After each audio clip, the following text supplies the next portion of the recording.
지금으로부터 한 2900년 전, 그러니까 예수님이 오시기 900년 전에 하나님의 나라 이스라엘은 솔로몬이 다스리는 당대 세계 최강국의 나라였습니다. 그런데 그 세계 최강국의 나라였던 이스라엘이 솔로몬 왕이 죽고 이제 그 뒤를 이어서 르호보암이라고 하는 그 아들이 왕위를 물려받게 되었습니다. 근데 이 르호보암이 왕위를 물려받을 때 이스라엘은 원래 그 12지파로 되어 있잖아요. 근데 12지파 중에서 그 북쪽에 위치한 지파가 10개 지파인데 그 10개 지파의 지도자들이 이 르호보암 왕에게 찾아옵니다. 그리고 이렇게 찾아와서는 르호보암 왕에게 이제 갓 왕위에 오른 그 르호보암 왕에게 이제 부탁을 하는 거예요. 왕이여, 당신의 아버지 솔로몬이 왕으로 있을 때 우리들이 짐이 너무 무거웠습니다. 세금도 많았고 맨날 부역이라 해가지고 일만 시키고 그래서 우리가 너무 힘드니까 이제 당신이 왕이 됐으니까 세금도 좀 감해 주시고 또 부역도 좀 줄여 주십시오. 그렇게 이제 요청을 하는 거예요. 실제로 이 솔로몬 시대 보면 솔로몬 시대가 굉장히 강력했던 시기이기는 하지만 솔로몬은 건축 공사를 많이 일으켰습니다. 하나님의 성전을 짓는 것은 물론이고 궁전을 짓고 성을 짓고 하여간 거의 40여 년 동안 통치 기간 중에 한 일이 맨날 공사였던 것 같아요. 근데 공사를 하려다 보니까는 돈도 있어야 되고 부역도 있어야 되고 그래서 이스라엘 사람들을 많이 부역을 하도록 그렇게 했다 그 말이에요. 근데 그게 너무 지나쳤다 그 말이죠. 그래서 이 북이스라엘 지파의 지도자들이 와가지고 왕에게 이제 그 요청을 하는데 왕이시여 우리가 너무 힘들었습니다. 그러니까 짐을 좀 덜어주십시오. 그렇게 요청을 합니다. 그래서 이제 이 르호보암 왕이 그 얘기를 듣고는 이제 그 북이스라엘 지파 사람들한테 그러는 거예요. 이제 3일 후에 와라. 내가 생각해보고 말을 해줄게.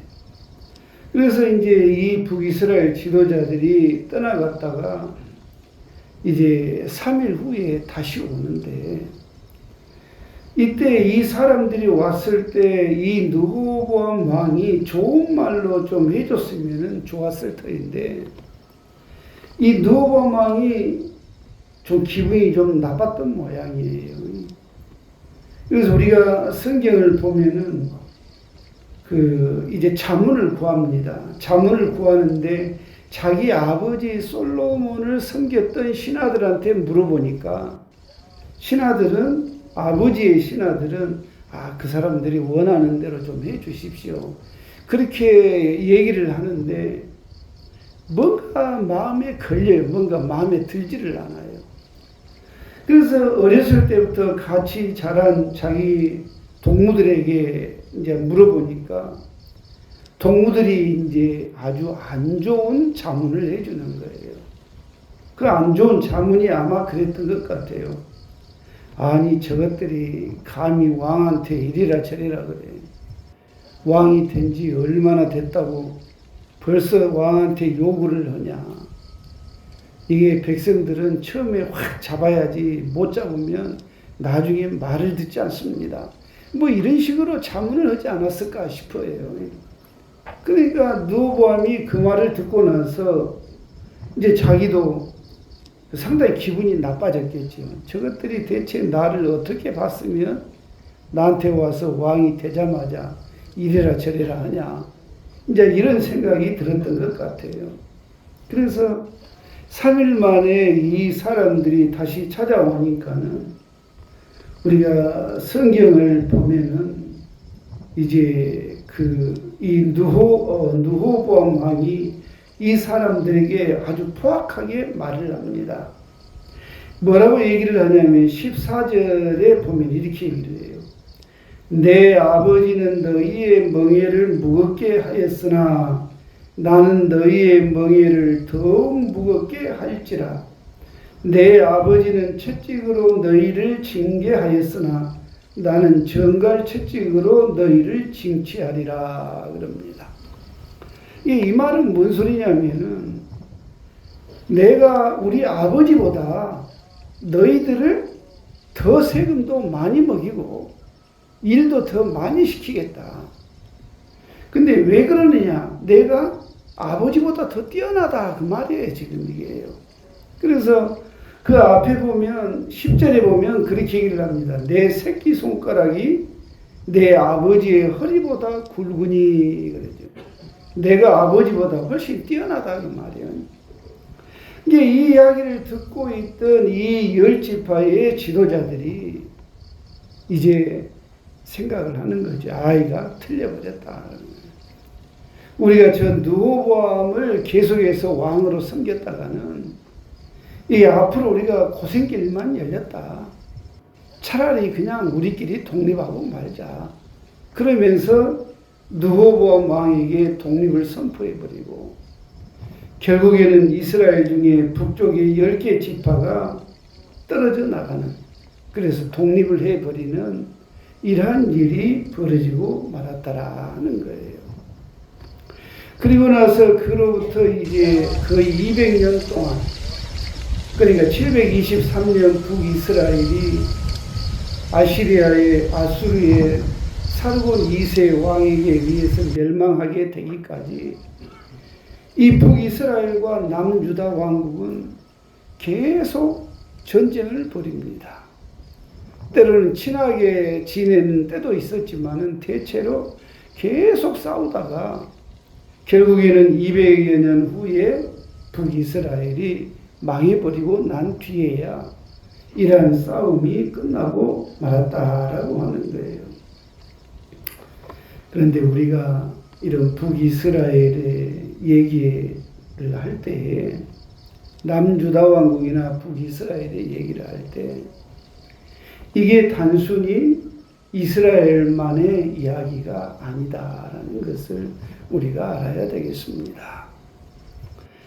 우리나라가 1945년 일제로부터 해방이 된 이후에 우리 민족은 두 갈래로 나눠지지요. 남한과 북한으로 나누어지고, 북한은 공산주의가 지배하게 되어지고 남한은 자본주의가 지배를 하게 되어지는데, 곧 끝날 것만 같았던 이 남북 분단이 지금 몇 년을 지속을 해요? 70여 년이 지나도록 지속되고 있습니다. 이 70여 년이 지나도록 지속되는 동안 남한과 북한은 얼마나 많은 전쟁을 하고 전투를 벌이고 때로는 서로를 비방하고 지금도 남과 북이 군사적으로 대치해 있다고 말이에요. 그래서 우리나라가 이렇게 원치 않게 남북으로 나눠져서 다투는 모양이 꼭 이 이스라엘의 모습과 같다 그 말이에요. 그런데 우리가 이렇게 나라가 나누어졌다라고 얘기를 할 때 우리는 그런 질문을 하게 되어집니다. 왜 이렇게 나라가 나누어져야만 할까 하는 거예요. 우리나라가 남북으로 나뉘어진 것도 그렇지만은 또 이스라엘이 남북으로 나뉘어진 것도 왜 이렇게 돼야만 했을까 하는 거예요. 이에 대해서 우리는 오늘 본문의 말씀을 보면서 나라가 분열될 수밖에 없었던 상황을 살펴보고 또 이것을 통하여 우리에게 말씀하시고자 하시는 주님의 뜻이 무엇인가 주님의 말씀을 듣고 이 호국의 달에 우리가 나라와 민족을 위하여 해야 될 일이 무엇인가를 생각할 수 있는 그런 은혜의 시간이 되어지기를 바랍니다. 먼저 우리가 이렇게 나라가 남북으로 나눠졌다라고 얘기를 할 때 왜 나누어졌을까? 특별히 이스라엘과 같은 나라, 하나님의 나라가 왜 나뉘어졌을까라고 묻는다면은 우리는 여기에서 몇 가지 이유를 생각을 해볼 수 있습니다. 첫 번째는 그렇게 생각해 볼 수 있지요. 르호보암의 잘못된 처신이다라는 거예요. 이스라엘 백성들이 찾아와서 북이스라엘 10지파가 찾아와서 우리의 짐을 좀 덜어주십시오라고 얘기를 했을 때 그냥 빈말이라도 르호보암이 그래 너희들이 힘든갑다. 알았다 내가 해줄게. 이랬으면은 순식간에 나라가 갈라지지는 않았을 거예요. 어찌 되었든지 간에. 근데 이 르호보암이 무슨 생각으로 아무리 백성이지만은 백성들에게 이렇게 포악하게 얘기를 해버리냐 그 말이에요. 내 새끼손가락이 내 아버지의 허리보다 굵다. 이건 아주 교만한 말이죠 사실은요. 내 아버지는 채찍으로 너희를 징치했으나 나는 정갈 채찍으로 너희를 징치하겠다. 이것도 나는 아버지보다 너희들에게 더 심하게 대하겠다. 이런 얘기란 말이에요. 여러분들 정치인들을 보면 정치인들에게 좋은 점이 딱 한 가지가 있습니다. 그게 뭔지 아십니까? 정치인들은 말할 때 절대 자기 속내를 보이질 않아요. 이 사람들은. 아무리 꼴보기 싫고 미운 사람이라도 겉으로는 웃으면서 악수를 하는 게 이게 정치인들입니다. 그래야 이 사람들을 다룰 수가 있기 때문에 그래요. 그러면은 이 르호보암도 정치인이잖아요. 말 한마디라도 좀 좋게 했다면 실제로는 그렇게 안 한다 할지라도 나라가 분단될 정도까지 가지는 않았을 거라는 거예요. 그런데 이게 왜 이런 식으로 얘기를 하냐 그 말이에요. 참 어처구니 없는 이야기예요 사실은요. 근데 이게 사람이라는 게 그렇습니다. 이게 뭐가 잘못되려면 이런 일들이 벌어진다 그 말이에요. 그래서 어쨌든지 간에 르호보암이 그런 비인격적으로 행동을 하는 모습을 보면서 그것 때문에 나라가 분단돼 버린 동기가 됐다고 말이에요. 그래서 이것은 어찌 보면 나라가 분단된 것은 지도자의 잘못이다. 그렇게 얘기할 수 있겠지. 우리나라가 1945년 이후에 남북으로 분단된 것도 사실 얼핏 보면은 지도자들의 잘못이에요. 그때 지도자들이 통일파, 남한 단독파 이렇게 나뉘어져 가지고 남한에서는 이승만 정권이 이승만이 딱 버티고 있고 북한에서는 김일성이가 딱 버티고 있는데 이 둘 사이를 어떻게 해서든지 간에 연합시켜 보려고 노력을 많이 했다 그 말이에요. 이게요. 그 사람들이 잘했다 잘못했다를 떠나서 어쨌든지 간에 그럼에도 불구하고 나라가 분단될 수밖에 없었던 상황들, 이것은 나라의 지도자들이 온전히 처신하지를 못했기 때문이 아닌가.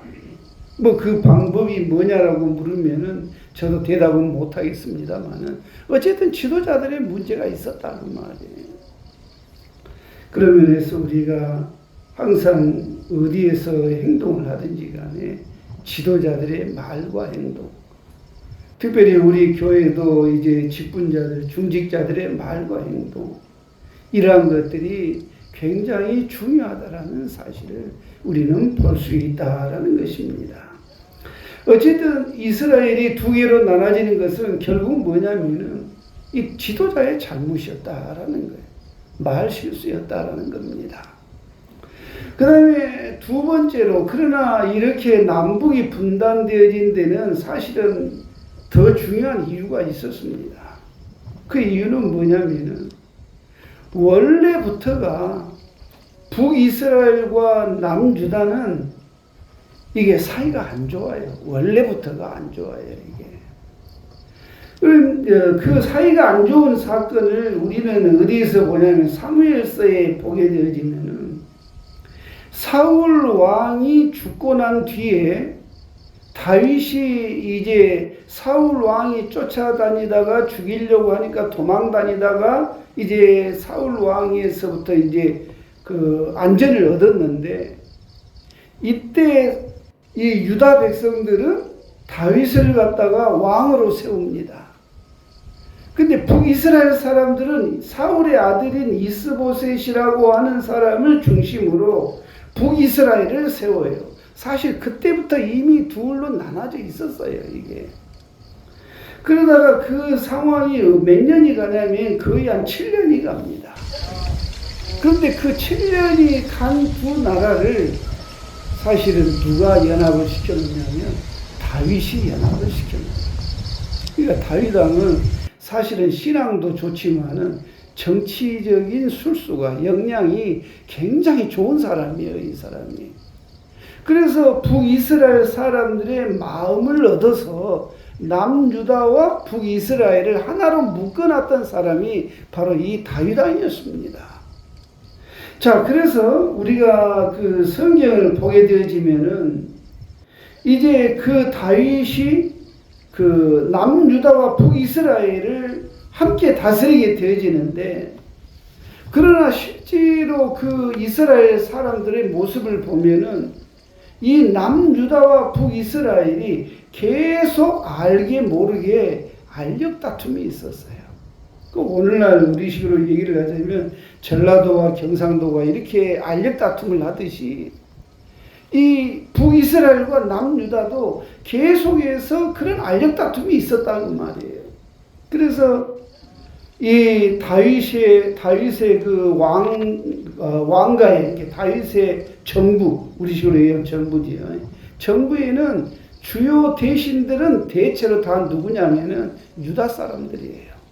북이스라엘 사람들은 거의 없습니다. 그래서 우리나라도 과거 그 독재 정권 때 보면은 경상도 사람들이 정권을 잡으면서 장관들이나 주요 요직에는 다 경상도 사람들을 앉혀버리잖아요. 전라도 사람들은 희소했단 말이에요. 잘 안 앉혔단 말이에요. 요즘은 그것도 없어져가지고 이제 뭐 요즘 보니까 섞여져 버렸습니다만은, 근데 이 다윗 왕 때는 그랬다 그 말이에요. 근데 이게 주요 요직에 누가 앉느냐가 왜 중요하냐면은 어느 지역 사람이 거기 앉으면 자기 지역 사람들을 아무래도 조금이라도 이익이 가게 만들잖아요, 이게. 근데 북이스라엘 사람들이 대신 중에 별로 없으니까 항상 북이스라엘 사람들은 서러움을 당하는 거예요. 멸시를 당하고 이 혜택을 잘 못 봐요. 그래서 실제로 솔로몬 시대도 보면 세금도 보면은 세금은 대체로 북이스라엘 사람들이 내고 남유다 사람들은 세금을 잘 안 내요, 이게. 그래서 대표자들은 대부분이 다 남유다 사람들이고 북이스라엘 사람들은 부역군으로 일을 했다고 말입니다. 근데 이런 것들이 그동안 계속해서 쌓여왔다라는 거예요. 그러다가 이제 왕이 바뀌니까 이제는 우리가 한번 새롭게 바꿔보자. 이런 마음으로 르호보암 왕한테 가서 우리에게 좀 짐을 덜어주시오라고 얘기를 했는데, 르호보암 왕이 난 못 그러겠다. 그렇지 못하겠다. 그러니까 이제 어찌돼요? 드디어 이제 속에서 폭발을 해버린다고 말이에요. 그래서 사람이라는 것은 항상 그래요. 어떤 행동을 할 때는 쌓였던 것이 모여서 터지게 되어 있는 겁니다. 한순간에 터지는 게 아니에요. 자, 어쨌든 그렇게 해서 이 지역적인 그런 감정들, 이러한 것들이 르호보암 시대에 북이스라엘과 남유다를 나누는 원인이 되기도 했다라는 것입니다. 그런데 우리가 성경을 보면 이렇게 남유다와 북이스라엘이 나뉘어진 진짜 이유가 있어요. 르호보암이 말을 잘못한 것도 있고 지역 감정도 있지만은 더 중요한, 진짜 중요한 이유가 있었습니다. 그 진짜 중요한 이유는 뭐냐? 바로 이 르호보암 왕의 아버지였던 솔로몬 왕의 죄였다라는 거예요. 그러면 솔로몬 왕이 무슨 죄를 저질렀느냐? 여기에 대해서 우리가 열왕기상 11장에 보면 이렇게 얘기를 합니다. 솔로몬 왕이 바로의 딸 외에 이방의 많은 여인을 사랑하였으니 여호와께서 일찍이 이 여러 백성에 대하여 이스라엘 자손에게 말씀하시기를 너희는 그들과 서로 통혼하지 말며 정령이 너희 마음을 돌려 그들의 신들을 따르게 하리라 하셨으나 솔로몬이 그들을 사랑하였더라. 또 이렇게 얘기를 합니다. 솔로몬이 나이가 많을 때에 그의 아내들이 그의 마음을 돌려 다른 신들을 섬기게 하였으므로 그의 마음이 그의 아버지 다윗의 마음과 같지 아니하여 그의 하나님 여호와 앞에 온전하지 못하였더라. 솔로몬이 시돈의 여신 아스다로 암몬의 가증한 밀곰 모압의 그모스 암몬 자손의 몰록 등을 위하여 신당을 지었다. 그렇게 얘기를 해요. 자, 이건 무슨 얘기냐면은 솔로몬이 뭘 했다라는 거예요? 우상숭배로 빠져버렸다라는 거지. 왕이 우상숭배에 빠짐으로 인하여 이스라엘 전체에 우상의 신당들이 세워졌어요. 그런데 하나님께서 이거에 대해서 굉장히 분노하시고 솔로몬에게 몇 번이나 나타나셔서 너 이 우상숭배 하지 마라. 돌이켜라. 그렇게 얘기를 했는데 이 솔로몬이 자기 여자들, 아내가 1000명이나 되니까 그 아내들의 말을 따르다 보니까는 결국 같이 우상숭배로 빠져버렸다는 말이에요. 그리고 그에 대해서 하나님께서 진노하셔서 결국에는 솔로몬에게 경고를 하시는 겁니다. 아히야 선지자를 통하여서 네 사위에 내가 네 자리를 뺏어서 다른 사람에게 줄 것이다. 그래서 이 솔로몬이 죽고 르호보암이 왕위에 오르게 되어지자 나라가 두동강이가 나고 말았다라는 거예요. 그러니까 진짜 원인은 어디에 있었던 거예요? 우상 숭배에 있었다라는 것을 가르쳐 주는 겁니다. 우리나라가 1945년이 해방이 되고 해방이 되자마자 이제 우리는 독립을 했다고 좋다고 했는데 우리 민족에게 닥친 것은 비극이지요, 비극. 오히려 어찌 보면 일제시대 때보다 더 큰 비극들이 우리 민족에게 다가왔습니다. 그래서 이제 해방되자마자 신탁통치를 두고 찬탁이다, 반탁이다 그러면서 좌익과 우익, 왜 좌익이라고 하는 것은 공산주의자들을 얘기하는 것이고 우익은 이제 자본주의자들을 얘기를 하는 것인데 이 두 세력이 부딪히는 거예요. 그러다가 1946년에는 대구에서 폭동사건이 일어납니다. 우리가 흔히 그 여순 사건만 생각을 하는데 사실은 대구 폭동사건도 어마어마하게 컸어요, 이게. 이 대구 폭동사건을 누가 주도를 하냐면 남로당이 주도를 합니다. 근데 이 대구 폭동사건의 주모자 중에 한 사람이 박상희 씨라고 박정희 대통령의 형이에요. 그러니까 그 박정희 대통령도 자기 형 박상희의 영향을 받아서 자기도 남로당에 들어왔잖아요. 그런데 이때 이 대구 폭동 사건이 너무 커져가지고 경상도 거의 전역에 이 폭동 사건이 퍼져버렸습니다. 근데 이때 이 대구 폭동 사건이 벌어지자 미 군정에서는 아주 강력하게 탄압을 했어요. 이 대구 폭동 사건을. 그래가지고 이게 이제 잠잠해질라 치니까 1948년 돼서 제주 4.3 사건이 벌어집니다. 그리고 이 제주 4.3 사건이 이제 끝날 때쯤 돼가면서 뭐가 터져요? 여순 사건이 터지는 거예요.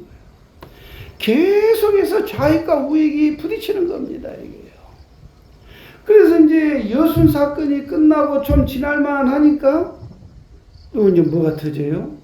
유교가 터지는 거예요. 그래서 1950년 6월 25일 새벽 4시 북한군이 서울, 개성, 춘천, 강릉 지역을 통해서 포를 쏘면서 공격을 개시하는데 불과 3일 만에 서울이 함락이 되어버렸어요. 그리고 계속해서 밀고 날아가서 부산을 제외한 이 남한 전체가 공산당에 의해서 점령을 당해버리고 맙니다. 그때 이 전라도 지역에 이 공산당들이 어떤 짓을 했냐면은 우익이라고 하는 사람들은 다 사살을 해버렸습니다. 그래서 그 우익을 사살을 하려다 보니까 낙동강까지 가는 시간이 길어져 가지고 결국 낙동강을 함락시키지 못했다. 뭐 그런 이야기가 있습니다. 근데 자 보세요. 우리 민족이 뭔 죄를 저질렀다고 해방되자마자 좌익과 우익으로 나눠져 가지고 찬탁 반탁 싸우고 그거 끝날 때쯤 되니까는 대구 폭동 사건이 일어나서 경상도 일대가 쑥대밭이 되어버리고 그게 끝날 때쯤 되니까 제주 4.3 사건이 터져가지고 제주도가 쑥밭이 되어버리고 마무리돼 가려고 하니까 여순 사건이 터져가지고 전남 동부 지역이 쑥대밭이 되어버리냐고 말이에요. 그것도 모자라서 그것이 마무리되어 갈 때쯤 되니까 이제 아예 전 국토가 남과 북으로 나뉘어져 가지고 온 천지가 전쟁의 포화 속으로 휩쓸려 버리냐고 말이에요. 그래서 1953년 7월에 휴전협정이 되기까지 3년 1개월이 넘도록 우리 국민이 얼마나 큰 고난과 피해를 당했냐고 말이에요. 이때 죽은 사람이 군대만 해도 남한에서 한 15만 명 정도가 죽고 북한에서 한 20만 명이 죽었다 그래요. 민간인들이 한 400만 명 정도 죽었다 그럽니다.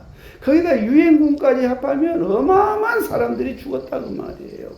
대체 우리나라가 뭔 잘못을 저질렀냐고 말이에요. 우리나라 잘못한 거 있습니까? 없습니까? 우리가 일제의 치하에서 36년, 40년 동안 고통당하다가 이제 해방됐다 싶으니까는 왜 이런 사태가 벌어지냐고 말이에요. 일본에서 그런 일이 벌어졌다고 하면은 저것들이 남의 나라 침략하든 막 벌 받는다 이런 소리라도 하지만은 우리같이 아무 잘못도 없고 핍박만 받고 어려움만 당했던 우리 민족이 왜 이런 고난을 당했냐고 말이에요. 이유가 뭘까요? 이유가 있습니다. 이유가 뭐예요? 하나님 앞에 영적인 죄를 범했기 때문입니다. 명심하시기를 바랍니다. 뭘 범했다고요? 영적인 죄를 범했다. 따라해 봅시다. 영적인 죄를 범했다. 그럼 영적인 죄가 뭐냐라는 1919년 우리나라가 일본에 1910년도에 강제로 한일 합방이 되자 나라의 독립을 생각을 하고 나라를 세우기 위하여 1919년에 민족대표 33인이 모여서 기미독립선언문을 작성을 합니다. 이때 이 기미독립선언문을 작성한 사람들을 보면 천도교도들이 15명, 불교가 2명, 기독교가 16명입니다. 근데 중요한 것은 뭐냐면 그 기미독립선언문의 내용이에요. 자, 그 기미독립선언문의 내용에 보면은 어떤 게 있냐면은 우리가 이 독립을 선언하는 것은 하늘의 명령이다라고 얘기를 합니다. 천명이라고 천명. 천명이라고 하는 것은 무슨 뜻이냐면 우리나라가 신국이라는 말이에요. 뭐 신국이라는 표현이 좀 그렇습니다만 우리식으로 표현을 하자면 하나님 나라다라는 말입니다. 그러니까 우리 대한민국은 처음부터 사실은 하나님 나라로 시작된 거예요. 그런데 물론 각자가 생각하는 하나님은 달랐어요. 천도교에서는 자기들이 섬기는 하나님을 상제라고 했습니다. 근데 이 상제는 우리 민족 전통적으로 내려오는 유일신이라고 생각을 했는데, 천도교도들은 어떻게 생각을 했냐면은 상제는 곧 기독교의 여호와 하나님이다, 이렇게 생각을 했어요. 천도교도들은. 그래서 기독교인들하고 합할 수가 있었어요. 근데 기독교도들은 그럼 어떻게 했냐? 기독교도들은 전부 다 여호와 하나님이 상제라고 생각은 안 했어요. 일부는 상제 속에서 여호와 하나님의 모습을 볼 수 있지 않나, 이런 생각은 했지만은, 그러나 기독교의 여호와 하나님이 상제다라는 그런 주장은 안 했어요. 근데 그분들의 그 글을 보면은 그렇게 믿었던 분들이 많은 것 같아요, 사실은요. 그러니까 우리 조상들의 하나님이 기독교의 여호와 하나님이다, 이런 생각을 했었던 기독교 지도자들이 좀 의외로 많이 있었던 것 같습니다. 그리고 불교에서도 대성불이라고 하는데, 대성불이 이제 유교로 치자면 상제인데, 그 상제를 아마 같은 맥락에서 이해를 했던 것 같아요. 자, 근데 어쨌든 간에 각자가 섬기던 하나님은 다르다고 말이에요. 그러나 공통적으로 추구하는 게 있었습니다. 그게 뭐냐면 도덕성과 공공의 선이었습니다. 그러니까 우리가 섬기던 신이 누구든지 간에 똑같은 것을 가르침을 받지 않았냐. 도덕과 윤리. 그러니까 우리가 도덕과 윤리가 지배하는, 신은 각자 다른 신을 섬기더라도 도덕과 윤리는 같으니까 도덕과 윤리에 의해서 다스려지는 나라를 만들자. 그게 하늘의 뜻이다. 근데 그 하늘은 천도교는 니들이 생각하는 것처럼 상제라고 생각하자. 불교에서는 니들이 생각하는 것처럼 대성불로 생각해라. 그러나 우리 기독교는 여호와 하나님으로 생각하란다. 이렇게 해서 시작된 게 1919년 김이독립 선언문이라고 말이에요. 그리고 해서 그해 9월 달에 상해 임시정부가 세워지는데, 이 상해 임시정부가 우리나라 대한민국의 법통입니다. 그래서 우리나라 헌법전문회가 우리는 상해 임시정부의 법통을 이어받았다, 그렇게 얘기를 하는 거예요. 근데 이 상해 임시정부에서 임시헌장에서 뭐라고 얘기를 하냐면 우리는 신의 의사에 의해서 세워진 나라다, 그러는 거예요. 우리나라가 어떤 나라라는 거예요? 하나님 나라라는 걸 선포하는 겁니다. 자, 그런데 하나님 나라면 하나님께 대한 충성이 있어야 되잖아요. 근데 이 하나님에 대한 신앙이 절대적으로 도전받는 시간이 옵니다. 그게 바로 1930년도에 일제의 요구였던 신사참배 요구였습니다. 이 신사참배 요구에 천도교나 불교는 다 넘어가 버렸어요. 이 사람들은 다 우상숭배로 빠져버렸습니다. 기독교도 대부분이 다 빠져버렸어요. 그러나 이제 강력히 저항했던 곳이 성결교인데, 성결교는 그것 때문에 아예 교단이 해체가 돼버렸어요. 근데 이제 장로교 중에서도 장로교도 거의 80, 90%는 다 신사참배를 해버렸습니다. 딱 한 10%만 남는 거예요, 이게. 자, 그런데 그렇게 해가지고 이제 그러다가 일제가 망했습니다. 해방이 되었습니다. 그러면 우리나라의 기독교도들이 제일 먼저 해야 될 일은 뭡니까? 하나님에 대한 회개인 줄로 믿습니다. 근데 아무도 회개를 안 했다라는 거예요, 이게 문제는. 자, 1919년 김이독립 선언문에서는 천도교, 불교, 기독교가 합해서 대한민국이라는 나라를 세웠지만 천도교나 불교는 신사참배로 넘어져 버렸습니다. 그러니까 대한민국의 정체성을 이루는 데 있어서는 천도교나 불교는 이미 이제 끝났어요, 그 사람들은. 오직 누구만 남아요? 기독교만 남는 거예요. 그래서 대한민국이 이제 하나님의 나라라 그럴 때는 기독교라는 것을 얘기하는 거예요. 기독교 나라다라는 걸 얘기하는 거예요. 그런데 문제는 그렇게 해서 독립이 됐는데 우리 선조들이 회개를 안 했다라는 겁니다. 회개를 안 하고 도리어 회개하라고 요구하는 그런 교계 지도자들을, 순교자들을 쫓아내버렸어요. 그 사람들이 세운 교단이 우리 고신교단이잖아요. 그래서 제가 항상 몇 번이고 반복을 합니다만은 우리 고신교단은 하나님 앞에서 정통신앙을 유지했던 그런 사람들이라 그 말이에요. 자, 어쨌든지 간에 그런 상황이 됐는데 그렇게 우리나라가 해방이 됐으면 제일 먼저 해야 될 일이 회개의 역사였는데 기독교계가 회개를 안 했더라. 그럼 안 하면 이제 여러분 신사참배가 그냥 신사참배가 아닙니다. 신사참배를 한다는 것은 사단이 역사할 길을 열어주는 거예요. 그래서 그 사단이 해방 이후에도 계속 우리 민족 가운데 역사를 하는 거예요. 그러다 보니까 어찌 돼요? 남북으로 나뉘어져 가지고 지금까지도 우리가 다투고 있다라는 것입니다. 어디에서 모든 게 비롯돼요? 신사참배를 한 영적인 죄로부터 시작됐다라는 거예요. 그래서 우리 민족이 이 모든 것들을 해결을 하려면 제일 먼저 이제 해결해야 될 일은 뭐냐면 바로 이런 문제를 해결을 해야 되거든요. 근데 아직도 제대로 해결이 되질 않고 있다라는 것입니다. 그런데 이것이 바로 북이스라엘이 두 개로 나눠지고 다투어지게 된 이유였다고 말이에요. 솔로몬의 영적인 죄로 인하여 이스라엘이 남과 북으로 나뉘어지게 되고 200년 동안 서로 싸우다가 결국은 망해버리고 말았다라는 것입니다. 그런데 이것은 단순히 나라의 경우에만 있는 이야기는 아닙니다. 1999년도에 책이 하나 나왔는데 그 책 이름이 뭐냐면 가계에 흐르는 저주를 끊어라 그런 얘기가 있어요. 이건 뭔 소리냐면은 이 나라와 민족 가운데에도 영적인 흐름이 있는 것처럼 우리가 집안에도 영적인 흐름이 있다는 거예요.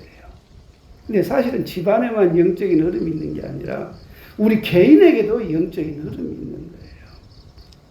그래서 우리가 보면은 어떤 집은 별로 한 것도 없는데 하는 것마다 잘된 집안이 있어요. 반면에 어떤 집안은 살아보려고 몸부림치는데도 안 되는 집안도 있다고 말이에요. 어떤 개인은 별로 한 것도 없는데 하는 일마다 잘 돼요.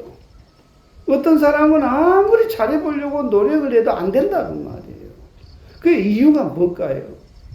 이 집안의 개인에게 흐르는 영적인 흐름이 있기 때문에 그러는 거예요. 우리가 달천 앞바다를 보면 파도가 있는데 파도가 있는 것은 그 안에 뭐가 있기 때문에 그래요? 눈에는 보이지 않지만 바람이 분다고 말이에요. 바람이 있다라는 거예요. 근데 여러분 바람 분 것도 한번 봐보세요.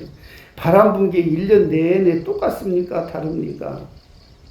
뭐 그때그때 놓고 보면 다를지 모르지만 1년이라는 단위를 놓고 보면 맨날 똑같아요. 바다에서 육지로 걸어갔다가 육지에서 바다로 걸어갔다가 하나의 흐름이란 말입니다. 근데 영적인 흐름도 마찬가지예요. 그래서 우리가 하나님 안에서 복받고 행복한 삶을 살려면은 먼저 우리 각자가 갖고 있는 이 영적 흐름을 좋은 것으로 바꿔야 돼요. 올바른 것으로 바꿔야 된다고 말이에요. 근데 그 영적인 흐름을 올바른 것으로 바꾸려면은 어떻게 해야 될까요? 이제 그게 중요한 거죠, 사실. 그것은 온전한 회개와 헌신이라는 것을 우리가 알아야 되겠습니다. 이건 제가 또 여기서 그 얘기를 하면 설교 한 편을 더 해야 되니까 이게 나중에 다음 기회에 말씀을 드리겠습니다만 이 영적인 흐름을 바꾸려면은 온전한 회개와 헌신이 필요하다라는 거예요. 그래서 사실 해방 이후에 추록 성도들이 그 신사참배를 한 사람들한테 요구를 한 게 있습니다. 그게 뭐냐면 신사참배를 했던 사람들은 우상 숭배에 동조한 죄를 회개하며 겸허히 자숙하라 그랬습니다. 이게 뭔 소리냐면 다 내려놔라는 거예요. 목사든 장로든 신사참배했던 사람들은 다 그만두라는 거예요. 그리고 난 이후에 노예에서 새로 투표를 해가지고 교회에서 새로 투표를 해가지고 받아들이든지 말든지 결정하게 하라. 그게 뭐냐? 모든 걸 내려놓는다라는 거예요. 하나님 앞에 회개하는 심정으로. 근데 그거 못하겠다고 추록 성도들을 쫓아내버렸잖아요. 그러니까 결국 나라가 지금까지 문제가 해결되지 아니하고 여기까지 끌려오고 있다는 것입니다. 그런데 사랑하는 여러분, 명심하시길 바랍니다. 죄가 있는 곳에는 악한 영의 역사가 지속된다는 사실을 명심하시기를 바랍니다. 그래서 우리 달천 지역도 전도가 쉽지 않다라고 하면은 그건 이 달천을 지배하는 영이 있기 때문에 그런 거예요. 그 영적인 흐름을 바꿔야 돼요. 뭐 어떻게 우리가 이 영적인 흐름을 바꾸겠습니까? 달천 사람들은 바꾸려고 생각도 안 하죠. 누가 바꿔야 되겠어요? 우리가 바꿔야 될 줄로 믿습니다. 뭐 어떻게 우리가 바꿔야 돼요? 회개하고 기도하고 간구하면서 이 영적인 흐름을 바꿔 주십시오. 이 하나님 복음을 믿는 걸 방해하는 영적인 흐름을 바꿔 주십시오. 이런 기도가 필요할 줄로 믿습니다. 그래야 이 달천 지역이 전도의 문이 열리는 거예요. 이게. 사랑하는 여러분, 그런 면에서 여러분들은 어떻습니까?